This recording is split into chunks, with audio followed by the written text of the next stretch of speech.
Good morning, Dr. Crosby and Dr. Sexton. I am Venkata Potluri, a special education teacher from Snellville Middle School, Gwinnett County, Georgia. In this video, I will reflect on four leadership questions from every teacher a leader using real example from my classroom and team experiences. These stories demonstrate how I have grown as a teacher leader, especially in my ability to respond to change, build trust with families, and support collaborative decision making. Now we jumping into the question number 1. Tips for the dealing with change. From table 5.2, I selected three strategies that enabled me to lead through change in meaningful ways. Each one reflect not just what I did, but why it mattered and how it shaped my leadership. Strategy 1.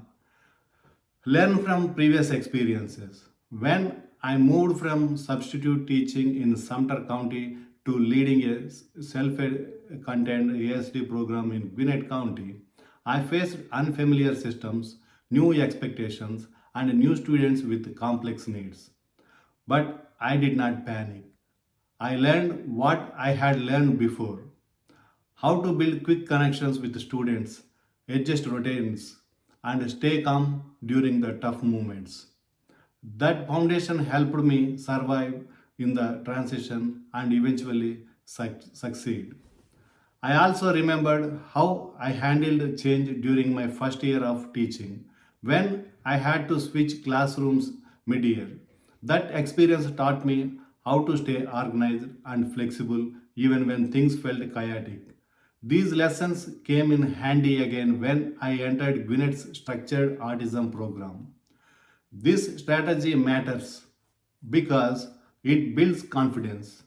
When we reflect on past success, we realize we already have a tool to handle new challenge. It also helps us make faster, smarter decision and model for resilience others. Strategy number 2. Conduct yourself in a thoughtful and carrying way. Change does not just affect system, it affects people. Last year, one of my students had sudden behavior regression. The classroom atmosphere became tense and the family was distraught. Instead of reacting quickly, I showed down and I listened to team's concerns and reassure the family. I create a visual behavior tracker and invite the family to help monitor progress. This calm and carrying approach helped rebuild the trust, brought stability back to the classroom. I also made sure paraprofessionals felt supported. I checked in with them daily, give them space to share their concerns, and reminded them that we will be together. This small act is make big difference in team morale. This strategy matters because people reminder how they made them the feel during the hard times. Thoughtful leadership builds the trust, reduce anxiety, and keeps the team united. It also helps families feel like a partners, not outsiders. Strategy number 2. Accept the inevitable without resistance. Some changes are outside our control. When our district changed the schedule to reduce the preparation time, I felt frustrated. But I knew resisting wouldn't help me. So I team up with a colleagues share the materials and adjust our routines. This preserved my energy and modeled adaptability for my students and peers. Instead of complaining, I focused on organizing my materials more effectively. This use visual timers and stay on the track. That mindset helped me to stay productive and positive. This strategy matters because it helps us focus on what we can control. It shows students and colleagues that flexibility is a strength, not a weakness. It also keeps us grounded and focused on the solutions. Together, these strategies remind me that challenge is not something to fear. It's a challenge, it's a chance to lead with empathy, resilience, and smart decision making. Now we are going to the question number 2. Success story and parent involvement. This story highlighted three strategies from the Table 5.3 Epstein framework: learning at home, decision making, and collaborating with the community. I worked with a non-verbal 8th grader whose family had just moved to the area. They speak limited English and had never attended an IEP meeting as they had recently moved in here. They felt disconnected and unsure how to help their child at home. Now I implemented strategy 1: learning at home. I started by creating building visual schedules and laminated communication cards tailored to the students' daily routine. I also recorded short videos demonstrating how to use these tools. The family watched the videos and used the tools every day. Within weeks, the student began making more expressive attempts, pointing, choosing, and initiating requests. The family felt proud and more confident. Later, I added a separate home communication log that allowed the family to share what worked at home. This helped us adjust the classroom strategies to match the students' response to best. It also gives the family a video in daily progress. This strategy matters because it empowers families. When they have tools they understand and can use, they become active partners in their child's learning. Next, strategy 2: decision making. During the IEP meeting, I used visual aids and interpreter services to ensure the family could understand and contribute in a meaningful way. I asked open-ended questions like what working at home and what worries you most. Their answer helped us to reserve one of the goals and focus functional and communication both at home and public places. I also invited the family to help choose the visual used in the communication cards. That small act of inclusion made them feel respected and valued. This strategy matters because it shifts the power dynamic. Families move from being observed to decision makers. Their voice shapes the plan, which leads to stronger outcomes. Now we are moving to strategy 2: collaborating with the community. To make sure the family had support beyond the school, I prepared with a local speech therapist and cultural liaison. The therapist helped reinforce the communication strategies, and the liaison provided the resources in the family's language. This teamwork helped bridge cultural and linguistic gaps and reinforce the ideas that education is a shared responsibility.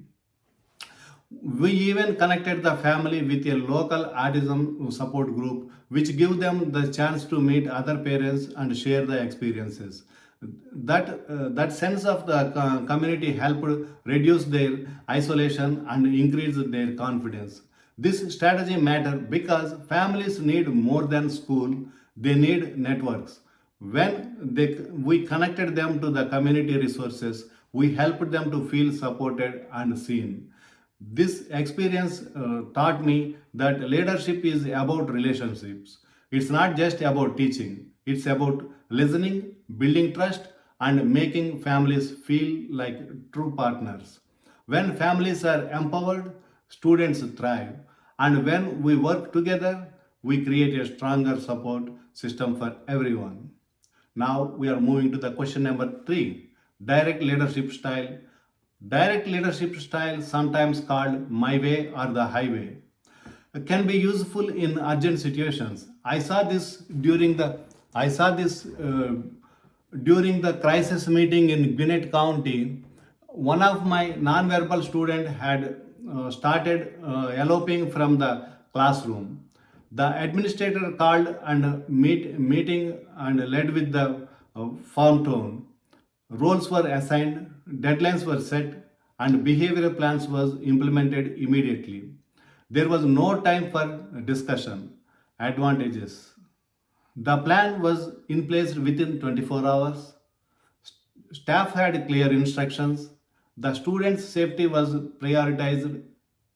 Then now moving to disadvantages. Some team members felt dismissed. The family wasn't consulted. Long-term buy-in was limited.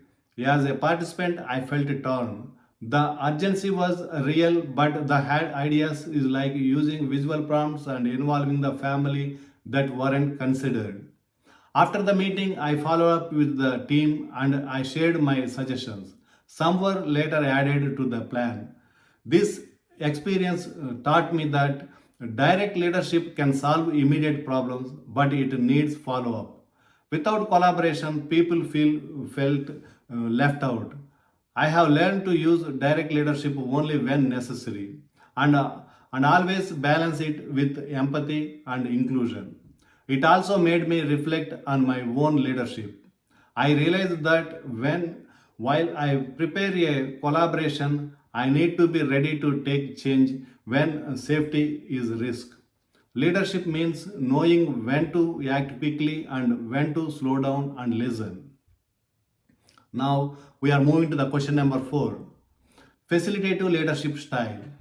Facilitative leadership is about guiding others and creating space for shared decision making. I used this approach while supporting a team developing sensory friendly strategies. Instead of taking charge, I facilitate a brainstorming session. I invited paraprofessionals, therapists, and custodial staff to share ideas. I used visual prompts and open ended questions to keep the conversation following. The team suggestions flexible seating, calming corners, and hallway visuals. Because everyone contributed, implementation was smooth and self felt ownership. Benefits. Everyone felt heard. The plan was practical and well received. Staff look pride in the challenges. It took more time. Some people needed encouragement to speak. We had to safety focus to avoid the difficult of the topic.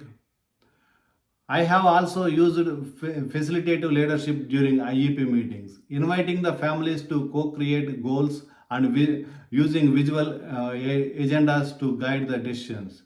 This approach builds trust and helps everyone feel invested. Later, I noticed that the team continued using the strategies we developed together. They even started leading their own mini brainstorming sessions that showed me how facilitative leadership build the long-term capacity. It's not just about solving one problem, it's about helping others grow as a leaders too. Thank you for the opportunity to reflect on these leadership strategies.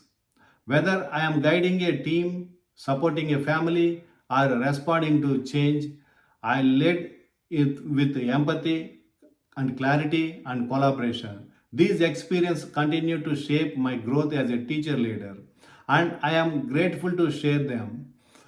I would like to thank to Dr. Crosby and Dr. Sexton for designing this module with video reflections. Practicing these responses helped me to build confidence in my communication skills. In fact, I recently led an IEP meeting with greater clarity and assurance, something I directly attribute to the practice and feedback I have gained through this course. Your thoughtful design has made real impact on my leadership journey. Thank you so much. Thank you once again. See you next time.